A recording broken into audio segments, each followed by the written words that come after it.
Thank you, Lindsay. It is our pleasure now to welcome Liz Goodgold from Red Fire Branding back with us. And this time we're talking about eco-friendly shopping this holiday season. I think that's a term that a lot of people, it seems very daunting, but there are simple, easy ways that we can actually incorporate this into our holiday spending. So what are some ways that people can start being more eco-friendly this time of year? I think the first place to start is to understand your size so you can stop something that's called bracketing. Bracketing, okay. And bracketing means maybe you're not sure if you're size 6, 8, or 10, so you know what you do? You buy all 3, knowing full well you're going to return 2, if not all 3 of them. Okay, and I think a lot of people think, oh, that's smart, but there's a downside to that. There's a huge downside when you do something like that, because apparel counts for 47% of all returns. Oh, wow. And then take it to the next step, which is almost 80% of all returns wind up in a landfill, and they never, ever wind up back on the retail shelf. Really? I did not know that. I think that would surprise a lot of people. Because think about it, you have maybe 30, 60, or 90 days to return an item. By the time you actually get it back to the store, it's probably out of season. They have to inspect it, they have to repackage it, and it never hits the selling floor again. Wow. And so when you think of buying online, you think of those big box retail stores and stuff. I mean, you're thinking you're doing a good thing by sending it back, but it's not ending up where you think it's going to end up. It's not, and you're seeing a new development by retailers, Amazon included. J. Crew would be another one, H&M would be a third, whereby they are finally charging you for a return.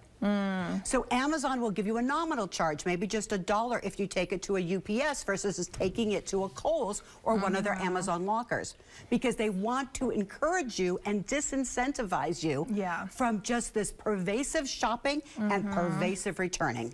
Yeah, which is important because we are very conscientious about our environment, especially here in Nevada, in northern Nevada. We love our environment and we really are taking steps in a lot of ways. So why not our shopping too? Because I think when I heard eco-friendly shopping, I was thinking products, and that is an easy thing to do, you know, looking for ways in products itself. But then it's also just our habits. That's really interesting. It is, and then I think what's really cool that we can start thinking about is the secondary market. Right. And whether you call it antique, whether you call it pre-loved, whether you call it pre-owned or vintage, it's the entire concept of going back to the circular economy.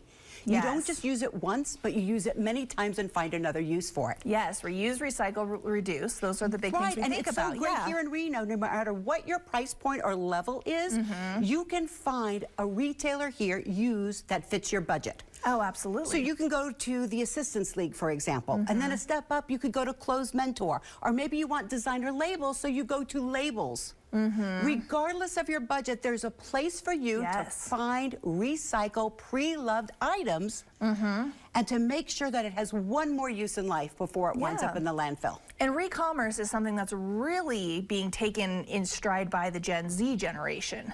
It really is, and what's really cool is the retailers are recognizing this. And this is really a win-win for consumers and retailers.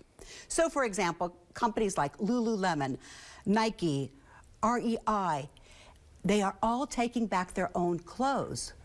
So you can go to Lululemon, return, let's say, a pair of leggings. They'll give you a $10 credit.